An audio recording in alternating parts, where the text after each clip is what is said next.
Asics MAGIC SPEED, a new shoe from Asics, and it's one that is pummeled with all the tech that you'd want in a really high performance running shoe. But the nice thing about it is the fact that it doesn't come with that huge price tag. So if you're after a really affordable, really high performance running shoe, then this could be the shoe for you. So let's jump in and have a look at it.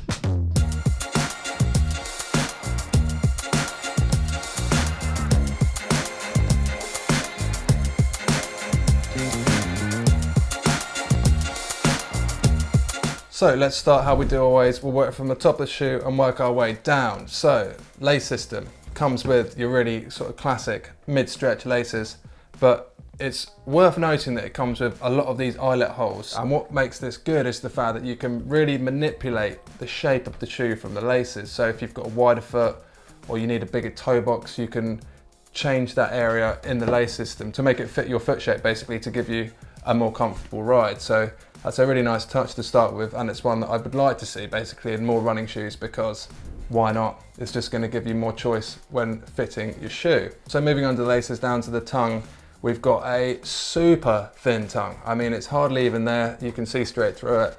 There's no cushioning in there at all.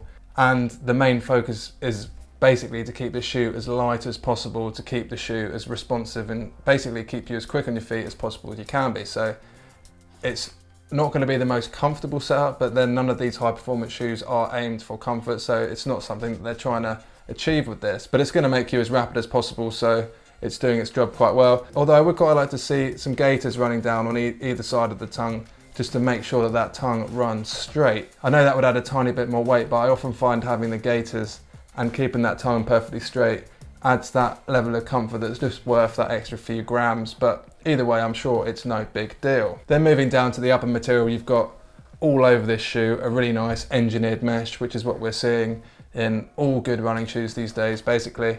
And this one doesn't come with any rubberized patches, any protection areas, because obviously that's going to add to the weight, as this thing is designed for speed. And realistically, you're not going to need any of those sort of rubber patches on a shoe like this, because you're only going to be using it on nice clean roads, hopefully. The mesh upper has a little bit of give in it, but not as much as a lot of other offerings out there. But that's again good for this shoe, because you don't want your foot to be really moving around in it. You want to be locked in for that ultimate performance. So a good thing for this shoe again. Moving to the back of the shoe, you've got the heel counter. This one is somewhere in the middle of what I'd say heel counters are. So it's quite stable and strong, but there is quite a lot of give in it at the same time. But what I'd say about it is it's quite a big one, so it runs really high and quite long down, so it's gonna still give you that real good heel support and lock, which is 100% what you'd need for a shoe like this.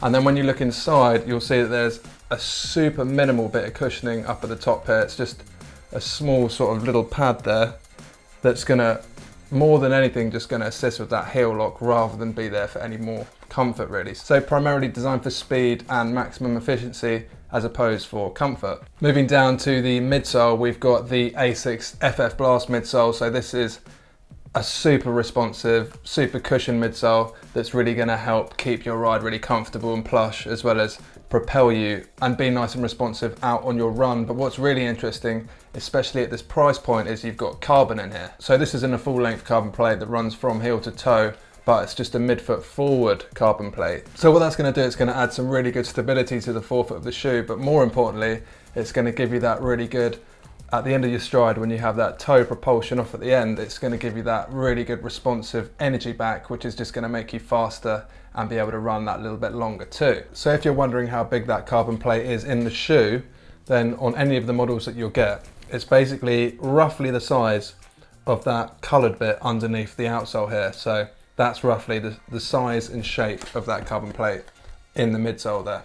So moving down to the insole, this is a non-removable insole. So this has been done to keep the weight down and to keep the shoe as minimal as possible. So it's a good thing if you don't need a custom insole to give you more shape and support in any shape or form. But it's bad if you do need one, basically, because you're gonna have to just add on top of that insole that's in there, which is gonna make the stack height higher, as well as things just getting a bit more cramped in the shoe.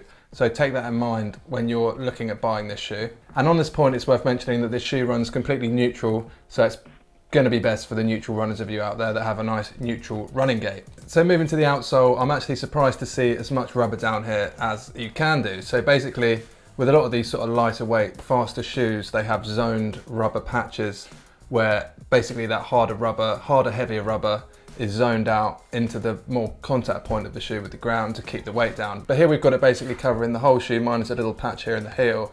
So the good thing to that is the fact that the shoe is going to be super grippy and it should last a long time too, but that might be at the cost of a few grams. So who's this shoe for? I think primarily it's going to be for the runner that wants to go quickly, for anything from mainly 5 to 10 Ks, but this is absolutely 100% going to be capable of doing full marathons as well. And quite clearly, a carbon plated running shoe that comes in at this price point is pretty awesome. So anyone that's after a really high performance shoe that doesn't want to come out with a big hole in their wallet, this is going to be a really good contender for that runner. So if there's anything I've missed or you want to know anything more about the shoe, just drop a line in the comments and I'll be sure to answer it. As always, thanks for watching and I'll see you next time.